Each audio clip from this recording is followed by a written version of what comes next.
ಎಲ್ಲ ವೀಕ್ಷಕ ಬಾಂಧವರಿಗೆ ಪರಿಪೂರ್ಣವಾದ ಸ್ವಾಗತ ನಿಮ್ಮೆಲ್ಲರ ಬ್ರಹ್ಮಾಂಡ ಲೋಕಕ್ಕೆ. ಇವತ್ತಿನ ದಿವಸ ಬಹಳ ವಿಶೇಷವಾಗಿರ್ತಕ್ಕಂಥ ದಿನ. ಪ್ರತಿದಿನವೂ ವಿಶೇಷ ಇದ್ದೇ ಇರುತ್ತೆ. ಆದರೆ ಇವತ್ತಿನ ದಿವಸ ನಿಮಗೆ ಒಂದು ವಿಶೇಷ ಅಂದರೆ ಯಾರಿಗೆ ವಿಶೇಷ? ದೈವಾನುಗ್ರಹ ಭಕ್ತಪ್ರಿಯರೆಲ್ಲರಿಗೂ ಆ ಪರಿಪೂರ್ಣವಾಗಿರ್ತಕ್ಕಂಥ ವಿಶೇಷ. ಈ ಭಕ್ತಪ್ರಿಯರು ಅಂದರೆ ಯಾರು? ಭಗವಂತನಲ್ಲಿ ನಂಬಿಕೆ ಇಟ್ಕೊಂಡವರಿಗೆ ಬಹಳ ವಿಶೇಷ ಇವತ್ತಿನ ದಿನ. ನಂಬಿಕೆ ಇಲ್ಲದೆ ಇರತಕ್ಕಂಥವನಿಗೂ ಆ ವಿಶೇಷಕರವಾಗಿರ್ತಕ್ಕಂಥ ದಿನದಲ್ಲಿ ಎಲ್ಲೋ ಸ್ವಲ್ಪ ಮಟ್ಟಿಗೆ ಭಗವಂತ ಕೃಪಾ ಕಟಾಕ್ಷವನ್ನು ಕೊಡಬಹುದು. ಅಥವಾ ಯಾವ ಕಾಲಕ್ಕೂ ರಾಕ್ಷಸರಿಗಿಂತ ವರ್ತಿಸ್ತಕ್ಕಂಥವ್ರು, ರಾಕ್ಷಸರಿಗಿಂತ ಇನ್ನೂ ಘೋರವಾಗಿರ್ತಕ್ಕಂಥ ವಿಧಿವಿಧಾನಗಳು ಅಂದರೆ ದೇವರನ್ನು ದೂಷಿಸ್ತಕ್ಕಂಥದ್ದು ಬಹಳ ಚೆನ್ನಾಗಿ ಒಳ್ಳೆ ಪಾಠವನ್ನು ಕಲ್ತ್ಕೊಳ್ಳೋ ದಿನ. ಈ ದಿನ ಸುದಿನ ಅಂದರೆ ಯಾವ ಕಾಲಕ್ಕೂ ತಪ್ಪಾಗಲಾರದು. ಫಸಲು ಇಲ್ಲದೆ ಇದ್ರೆ ಜೀವನ ಇಲ್ಲ ರೈತನಿಗೆ ಜೀವನ ಇಲ್ಲದೆ ಇದ್ರೆ ಜೀವನದಲ್ಲಿ ಆಗಿರ್ತಕ್ಕಂಥ ಅನಾಹುತಗಳು, ಮಾಡಿರ್ತಕ್ಕಂಥ ಪಾಪಕರ್ಮಗಳು ಅವರ ತಾತ ಮುತ್ತಾತಂದ್ರೆ ಮಾಡಿರೋದು ಇವನ ಅನುಭವಿಸೋ ಕಾಲ ಬಂದ್ಬಿಡ್ತೋ. ಇದಕ್ಕೋಸ್ಕರ ಇವತ್ತಿನ ದಿವಸ ಭೂ ಸಂರಕ್ಷಣೆ. ಆ ಭೂ ಸಂರಕ್ಷಣೆಯಲ್ಲಿ ನಾವುಗಳು ಫಸಲು ಅಂತ ಕರಿತೀವಿ. ಭೂಮಿಯಲ್ಲಿ ಆಗತಕ್ಕಂಥ ಅನಾಹುತಗಳು ಸಾಕಷ್ಟು ಕಾರಣಾಂತರವಾಗಿ ಆಗ್ತಕ್ಕಂಥ ವಿಧಾನಗಳು. ಅದರಲ್ಲಿ ಭೂಮಿಯಲ್ಲಿ ರಕ್ಷಣೆ ಕೊಡದೇ ಇರತಕ್ಕಂಥವ್ರು ಯಾರಿಗೆ?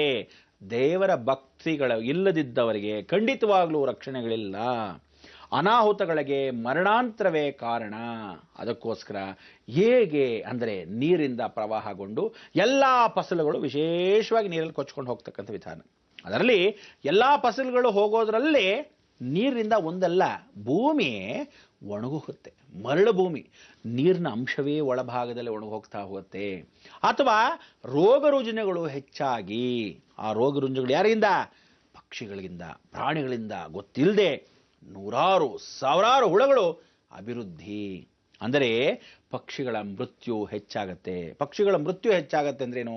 ಪ್ರಾಣಿ ಪಕ್ಷಿಗಳು ಇನ್ನು ಮೇಲೆ ನಮಗೆ ಗೊತ್ತಿಲ್ಲದೆ ಹೋಲ್ಸೇಲಾಗಿ ಸಾಯೋದು. ಇದನ್ನ ಬರೆದಿಟ್ಕೊಂಬಿಡಿ. ಯಾತಕ್ಕೆ ಸಾಯುತ್ತೆ? ಈ ದಿನದಿಂದ ವಕ್ರವಾಗಿರ್ತಕ್ಕಂಥ ಭೂಗ್ರಹದ, ಭೂಮಿಯಲ್ಲಿರ್ತಕ್ಕಂಥ ಶನಿಯ ಗ್ರಹದ ಪ್ರಭಾವ ಹೆಚ್ಚು. ಭೂಮಿಯತ್ತ ಅವನಿರ್ತಕ್ಕಂಥ ಆಕರ್ಷಣೆ ಹೆಚ್ಚು.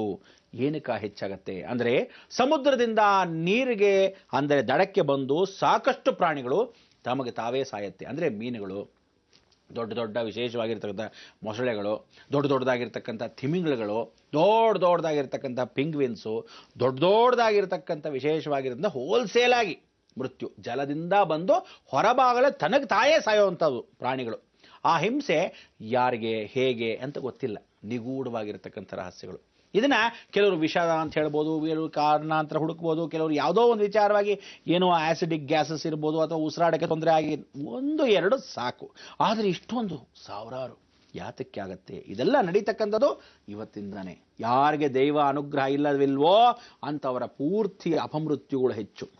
ಕೋತಿಗಳು ಹೋಲ್ಸೇಲಾಗಿ, ಕಪವೃಷ್ಟಿಗಳು ಅಂದರೆ ನಮ್ಮ ಪೂರ್ವಾಜಿತರ ಮೃತ್ಯು ಅಂತ ಕರೀತೇವೆ. ಪೂರ್ವಾಜಿತರ ಮೃತ್ಯು ಅಂದ್ರೇನು? ಯಾರು ನಮ್ಮ ಪೂರ್ವಾಜಿತರು? ಚಿಂಪಾಂಜಿಗಳು, ಏಪುಗಳು, ಕೋತಿಗಳು, ಎಲ್ಲ ರೀತಿಯಾದ ಒಂದು ಪಕ್ಷಿ ಪ್ರಾಣಿಗಳಿಂದ ನಮಗೆ ದೈವ ಅನುಗ್ರಹ ಇಲ್ಲದಿರ್ತಕ್ಕಂಥವರಿಗೆ ಹೋಲ್ಸೇಲಾಗಿ ಮೃತ್ಯು. ಇದಾದ ಮೇಲೆ ನಮ್ಮಗಳಿಗೆ ಗೊತ್ತಿಲ್ಲದೆ ಹೋಲ್ಸೇಲ್ ಮೃತ್ಯು ಅಂದರೆ ಹೋಲ್ಸೇಲಾಗಿ ಹೊಸ ಉತ್ಪತ್ತಿ ಅಂದ್ರೇನು? ಹುಳಗಳು. ಆ ಹುಳಗಳನ್ನ ನೀವು ನೋಡೇ ಇರಲ್ಲ, ಅದ್ರ ಬಗ್ಗೆ ಕೇಳೇ ಇರಲ್ಲ. ವಿಚಿತ್ರವಾಗಿರ್ತಕ್ಕಂಥ ಹುಳಗಳು, ಒಂದ ಎರಡ ಹೋಲ್ಸೇಲಾಗಿ ಉತ್ಪತ್ತಿ. ಅದು ಬರತಕ್ಕಂಥದ್ದು ನೋಡಿದ ತಕ್ಷಣಕ್ಕೆ ಏನೋ ಒಂಥರ ಅಸಹ್ಯ. ಅದು ಚಿಕ್ಕದಾಗಿರುತ್ತೆ, ದೊಡ್ಡದಾಗಿರುತ್ತೆ. ಕಾಡಿನ ಪ್ರದೇಶದಿಂದ ಪಟ್ಟಣದತ್ತಿಗೆ ಇದೆಲ್ಲ ನಡೀತಕ್ಕಂಥದ್ದು. ದೈವ ಅನುಗ್ರಹ ಇಲ್ಲದೆ ಇರತಕ್ಕಂಥ ಜನಗಳಿಗೆ ಸಾಕಷ್ಟು ಚೇತಾವಣಿ. ಉಸಿರಾಡೋ ತೊಂದರೆ ಅಂದರೆ ವೈರಸ್ ಹೆಚ್ಚಾಗತ್ತೆ. ಉಸಿರಾಡೋ ತೊಂದರೆ ಅಂದರೆ ಹೇಗೆ? ಆ ಉಸಿರಿಗೆ ಕಟ್ಕೊಳ್ಳೋಕ್ಕೆ ಅವಕಾಶವಿಲ್ಲದೆ, ಆಕ್ಸಿಜನ್ಸ್ ಕಮ್ಮಿ ಮಾಡೋಕ್ಕೆ ಕಾರ್ಬನ್ ಡೈಆಕ್ಸೈಡ್ ಹೆಚ್ಚಾಗಿ ಅಂತ ನಿಲ್ತ್ಕೊಂಡ್ಬಿಡುತ್ತೆ. ಯಾಕೆ ಉಸಿರಾಡಕ್ಕೆ ಆಗ್ತಾ ಇಲ್ಲ ಅನ್ನೋ ಪರಿಸ್ಥಿತಿಯನ್ನು ಒಳಗೊಂಡತ್ತೆ. ಹೀಗೆಲ್ಲ ವಿಚಿತ್ರವಾಗಿ ಕಾಡ್ತಕ್ಕಂಥದ್ದು. ಅದರಲ್ಲಿ ನಮಗೆ ಗೊತ್ತಿಲ್ಲದೆ ನಮ್ಮ ಮನೆಯಲ್ಲಿರ್ತಕ್ಕಂಥ ಪ್ರಾಣಿ ಪಕ್ಷಿಗಳು, ನಮ್ಮ ಸುತ್ತಮುತ್ತಲಿರ್ತಕ್ಕಂಥ ಪ್ರಾಣಿ ಪಕ್ಷಿಗಳು, ಆ ಪಕ್ಷಿಗಳು ತಾನು ಮೃತ್ಯು ಅಪಘಾತವನ್ನು ಪರಿವರ್ತನೆ ಮಾಡ್ಕೊಳ್ತಾ ಹೋಗುತ್ತೆ. ಅಂದ್ರೇನು? ನಿಮಗೆ ಗೊತ್ತಿಲ್ಲದೆ ಹೋಲ್ಸೇಲಾಗಿ ಪಕ್ಷಿಗಳು ತಮ್ಮ ಪ್ರಾಣವನ್ನು ತ್ಯಾಗ ಮಾಡ್ತಾ ಇರುತ್ತೆ. ಇದನ್ನು ನೋಡಿ ಆಶ್ಚರ್ಯ, ಒಂದು ಕಡೆ ಭಯ, ಇನ್ನೊಂದು ಕಡೆ ಅಯ್ಯೋ ಅನ್ನೋ ಮನೋಭಾವನೆ. ಹೀಗೆಲ್ಲ ನಡೀತಕ್ಕಂಥದ್ದೇನು ಅಂದರೆ ಭೂಮಿಯಿಂದ ವಕ್ರವಾದ ಬುಧವನ್ನು, ಕನ್ಯಾ ರಾಶಿಯಲ್ಲಿ ಬುಧನ ಮನೆಯಲ್ಲಿ ಶನಿಗೆ ಬಹಳ ಮಿತ್ರತ್ವ, ಆಸಕ್ತಿ ಹೆಚ್ಚಾದಾಗ ಭೂಮಿಯನ್ನು ಕಬಳಿಸ್ಕೊತಾನೆ, ನೀರಿನಂಶ ನುಂಗುತ್ತಾ ಹೋಗ್ತಾನೆ. ಅಂದರೆ ನೀವುಗಳು ನೋಡ್ಬೋದು, ಎಲ್ಲಿ ನೀರು ಹೆಚ್ಚಿರುತ್ತೋ ಆ ಜಾಗವನ್ನು ನೀರನ್ನ ಹೀರ್ಕೊಳ್ಳೋಕೆ ಶುರು ಮಾಡ್ತಾನೆ. ನೀವು ನಾ ಭೂತೋ ನ ಭವಿಷ್ಯತ್ ಏನು ಅಂದರೆ ಅರ್ಥ, ಎಲ್ಲಾದರೂ ಸಮುದ್ರ ಒಣಗೋದಿದೆಯಾ? ಓಹೋ, ಸಮುದ್ರ ಒಣಗೋಷ್ಟು ಮಟ್ಟಿಗೆ ಅಂದರೆ ಕಣ್ಣಿಗೆ ಹೇಗೆ ಕಾಣುತ್ತೆ ಸಮುದ್ರ? ಏನಪ್ಪ ಇದು, ಇತ್ತೀಚೆಗೆ ಇಲ್ಲವರೆಗೂ ಇತ್ತು ಬೀಚ್, ಅದು ಅಷ್ಟು ಕಿಲೋಮೀಟರ್ ದೂರ ಹೊರಟೋಯ್ತು, ಇಲ್ಲೆಲ್ಲ ಖಾಲಿ ಇದೆಯಲ್ಲ ಅನ್ನೋ ವ್ಯವಸ್ಥೆ ಒಂದೊಂದು ಕಡೆ ಪಶ್ಚಿಮ ದಿಗ್ಭಾಗೆ, ಒಂದೊಂದು ಕಡೆ ವಾಯು ದಿಗ್ಭಾಗೆ, ಒಂದೊಂದು ಕಡೆ ನಾರ್ತ್ ಈಸ್ಟ್ ಅಂದರೆ ಉತ್ತರ ಮತ್ತು ಪೂರ್ವದಲ್ಲಿ ಮಧ್ಯಭಾಗದಲ್ಲಿ ನಡೀತಾ ಹೋಗುತ್ತೆ. ಜಲ ಒಣಗ್ತಾ ಇರುತ್ತೆ. ಅದಾದಮೇಲೆ ಇನ್ನೊಂದು ಕಡೆ ಒಣಗೋಗಿದ್ದ ಪ್ರದೇಶದಲ್ಲಿ ಇಲ್ಲಿ ಯಾವ ಕಾಲಕ್ಕೂ ನೀರು ಬರೋದಿಲ್ಲ, ಉಕ್ಕತ್ತೆ, ನೀರು ಉಕ್ಕತ್ತೆ. ಎಷ್ಟು ಉಕ್ಕತ್ತೆ? ಸಮುದ್ರ ಮಟ್ಟಿಗಿಂತ ಜಾಸ್ತಿ ಮಟ್ಟಿಗೆ ನೀರು, ನದಿಗಳು ಪ್ರವಾಹಗೊಳ್ಳುತ್ತೆ. ಬಹಳ ವಿಶೇಷವಾಗಿರುತ್ತೆ. ಬೆಂಕಿ ಎಲ್ಲಿರುತ್ತೆ ಆ ಜಾಗದಲ್ಲಿ ತಮೋಗುಣವಾಗೋಗುತ್ತೆ. ಅಂದರೆ ಎಲ್ಲೆಲ್ಲಿ ವ್ಯಾಲ್ಕಿನೋಸ್ ಇತ್ತು ಆ ಜಾಗವೆಲ್ಲ ತಣ್ಣಗಾಗ್ಬಿಡುತ್ತೆ, ಐಸ್ ಬೀಳೋಕ್ಕೆ ಶುರುವಾಗುತ್ತೆ. ಎಲ್ಲೆಲ್ಲಿ ಐಸ್ ಬೀಳೋ ಜಾಗವಿದೆಯೋ ಭೂಕಂಪಗಳು ಹೆಚ್ಚಾಗುತ್ತವೆ. ಇದು ಎಲ್ಲಿ ಅಂದರೆ ಆರ್ಟಿಕ್ ಭಾಗದಲ್ಲಿ ಹೆಚ್ಚಾಗುತ್ತೆ. ಇದನ್ನೆಲ್ಲ ಯಾಕೆ ಹೇಳ್ತಾ ಇದ್ದೀನಿ ಅಂದರೆ, ಭೂಮಿಯ ಗುಣಗಳನ್ನು ವಕ್ರವಾಗಿ ಆಂಟಿ ಕ್ಲಾಕ್ ವೈಸ್ನಲ್ಲಿ ತಿರುಗ್ತಾ ಇರತಕ್ಕಂಥ ಪೂರ್ತಿಯಾಗಿರ್ತಕ್ಕಂಥ ಬುಧನು ತನಗೆ ತಾನು ತಿರುಗ್ತಾ ಇರೋನು ಸ್ಥಗಿತಗೊಳ್ತಾನೆ. ಎಷ್ಟು ದಿವಸ? ಸುಮಾರು 1.5 ತಿಂಗಳ ಕಾಲ ತಾನು ಸ್ಥಗಿತಗೊಳ್ತಾನೆ, ನಿಂತು ಹೋಗುತ್ತೆ. ಬುಧನ ಗ್ರಹ ಚಲಿಸೋದೇ ನಿಂತು ಹೋಗುತ್ತೆ, ಚಲಾವಣೆ ಇರಲ್ಲ.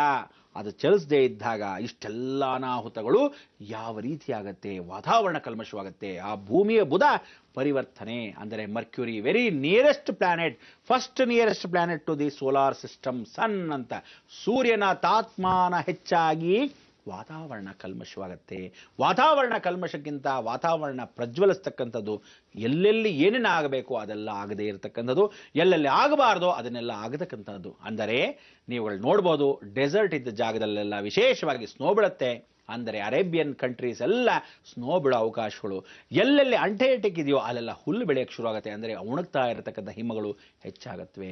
ಇದೆಲ್ಲ ಅಂತರ ಜಲದ ಮುಖಾಂತರವಾಗಿ, ಅಂದರೆ ಬಾವಿಗಳಲ್ಲಿ ನೀರಿನ ಮೇಲೆ ಹೆಚ್ಚತ್ತೆ. ನೀವು ಎಲ್ಲೆಲ್ಲಿ ನೀರು ಸಿಗಲ್ಲ ಅಂದ್ಕೊಂಡಿದ್ದೀರೋ ಆ ಜಾಗವೆಲ್ಲ ನೀರು ಸಿಗುತ್ತೆ. ಎಲ್ಲೆಲ್ಲಿ ನೀರಿತ್ತೋ ಕಲ್ಯಾಣಿಗಳೆಲ್ಲ ಒಣಗೋಗೋ ಪ್ರಭಾವಗಳು ಬರುತ್ತೆ. ಇದೆಲ್ಲ ವಿಕಾಲ.